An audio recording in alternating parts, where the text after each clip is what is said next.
Breaking tonight, tough new questions for the commander-in-chief as the FBI confirms the worst domestic terror attack since 9/11 on U.S. soil. And President Obama remains silent. Welcome to the Kelly File, everyone. I'm Megyn Kelly, and we have some major developments in the Christmas party massacre that left 14 dead and 17 wounded a little more than 48 hours ago. Tops among them, ABC News obtaining the first pictures of Tashfeen Malik, the 27-year-old mother who, along with her husband, murdered 14 innocent people in cold blood. This same woman, we have learned, posted a pledge of allegiance to ISIS and its leader on a Facebook account within moments of firing the very first shots in a conference room in California, as her husband's coworkers lay bleeding and dying. The same coworkers who threw her a baby shower 6 months earlier. And today, for the first time, the feds describe this attack as terror. As of today, based on the information and the facts as we know them, we are now investigating these horrific acts as an act of terrorism. Many in the country may now be waiting to hear from the commander-in-chief. They'll need to wait a little longer. As of 4:40 p.m. Eastern Time, we received word that the White House had gone dark for the evening, meaning don't expect to see or hear from the President of the United States on this issue tonight. In moments, Charles Krauthammer joins us on today's news. Plus, the Kelly File speaks with the director of the mosque where the killer husband previously worshipped. Brad Thor is here to react to that and the dramatic news conference today from the suspected killer's lawyers. And Senator Marco Rubio weighs in on how this woman managed to come to America. But we start with James Rosen at the White House tonight. James? Megyn, good evening. The White House insists there was no disconnect between the refusal of officials here to label the San Bernardino case an act of terrorism and the eventual use of that term by the FBI. Aides to President Obama said that up to now, the White House wanted the Attorney General and the FBI Director to have the lead role in the making of public pronouncements on the San Bernardino attack. But officials here told me tonight President Obama will speak publicly on the case again and soon and will address it squarely as an act of terrorism. Critics of the administration, however, see a pattern wherein the president or his aides have been slow to recognize terrorism or call it that. In 2009, Homeland Security Secretary Janet Napolitano famously labeled terrorist acts man-caused disasters. The Pentagon initially termed the Fort Hood massacre an instance of workplace violence. And just this past July, the president declined to categorize mass casualty attacks at two military installations in Chattanooga, again leaving it to the FBI to call it terrorism. More broadly, the president has refused to use the words radical Islam, Islamist, or jihad in describing the greater challenge from terrorism, preferring instead the term violent extremism. The thrust of the criticism is that as a commander-in-chief, President Obama will always be handicapped in his ability to really effectively confront this threat, precisely because he isn't properly defining it in his rhetoric or therefore in his own mind. I guess, James, the fact that our harshest critics, that the best criticism that they can come up with is to criticize what the president says, I think is a pretty strong endorsement of all the actions that the president has taken to keep the country safe.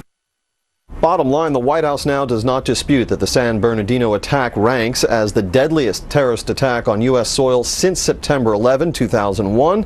And again, I'm told President Obama will be addressing it again publicly and soon. Megyn? Joining me now, Charles Krauthammer. He's a syndicated columnist, Fox News contributor, and author of the book, Things That Matter. Charles, thank you for being here tonight. Let's just start with the significance of what we've now learned, which is a terror attack has hit the homeland. It has hit the homeland in the worst possible way, in a way that had been imagined by our security experts for the first time in the worst way since 9/11. And happened just a couple of weeks after we'd been assured that a Paris-style attack was extremely unlikely to occur in the United States, giving the people a sense that they were secure. I think one of the reasons for the true widespread and deep anxiety in the country, insecurity, reflected, for example, in the increase in the purchase of firearms, is that people feel that the authorities, particularly the president, the White House, the ultimate authorities, simply are clueless about what's happening, either that they have no idea what to do about it and thus deny its existence or its importance or its severity, or that the president truly doesn't believe that this is a major threat to the security of his own people.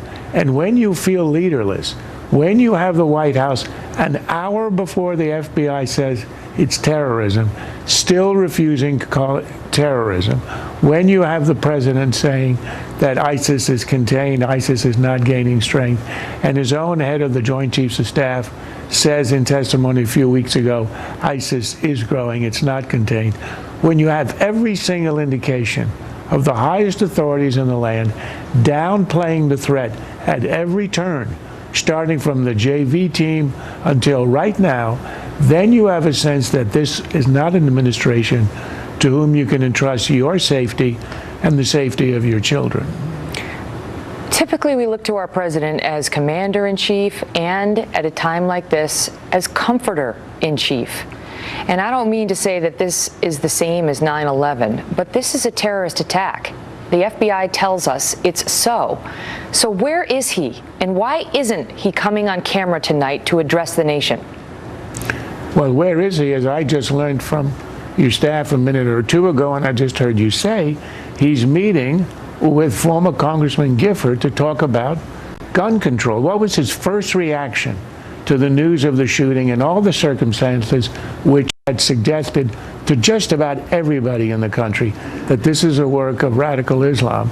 He came out with a statement, and this is the only time he shows any passion on gun control, which is a total irrelevance when it comes to international terrorism. The problem of ISIS is not a gun control problem. The French have the strongest gun control laws in the world, and they have been hit 3 times now in this calendar year by acts of mass murder. So he'd prefer to, or he is interested in gun control far more than this issue. And when you look at it and you weigh the threat of one against the threat of the other, what's happening in the Middle East, happening in Europe, and now has reached our shores, it's nearly incomprehensible. But it's that sense of absence. I don't need him to comfort me. I just need him to give the country a sense that he knows what the threat is and that he's alerting himself, his administration, to put out the maximum effort. But every time he speaks about this, every time it's either to downplay or to distract to another issue. But you know, after the Paris attacks, which were very jarring even here in America, he swung and he missed in an attempt to talk to the American people. And he was criticized for it, not just by his political opponents, but by Democrats saying, hold on, you have a different role here. And that is that of comforter-in-chief, even though the Dr. Charles Krauthammers of the world may not need it. And he got it a few days later. He came out and gave it another try. And now here we are on the day the FBI is saying this was a terrorist attack, on the day we learned this woman pledged her allegiance to al-Baghdadi before she shot 14 of our fellow citizens.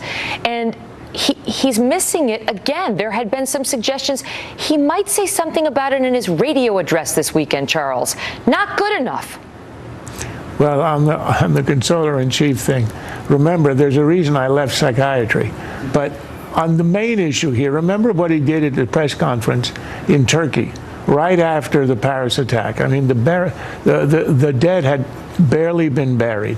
And we all saw what he did. He spoke in very measured terms about what happened in France. He called it a setback. The president of France called it an act of war. And then he showed his only passion in that hour of the press conference in denouncing Republicans on what? On admitting Syrian refugees, as if that was the issue and not the rise of Islamic terrorism in the heart of the West, and obviously accelerating and strengthening in these 7 years of his administration, and now hitting American shores. Charles, is this the new reality of living in America? It's the new reality of living in America when we have spent 7 years abdicating our role in the Middle East, withdrawing from Iraq unilaterally and allowing the influence of Iran to rise. But the growth of ISIS has become, under this president, the largest semi-sovereign terrorist group in the history of the world, the wealthiest, with sources of income that are untold in the history of terrorism, and with obvious skill and reach. And he acts as if it remains a JV team and a minor nuisance. Charles, thank you. My pleasure. Well, it is not just the White House taking heat tonight. Senator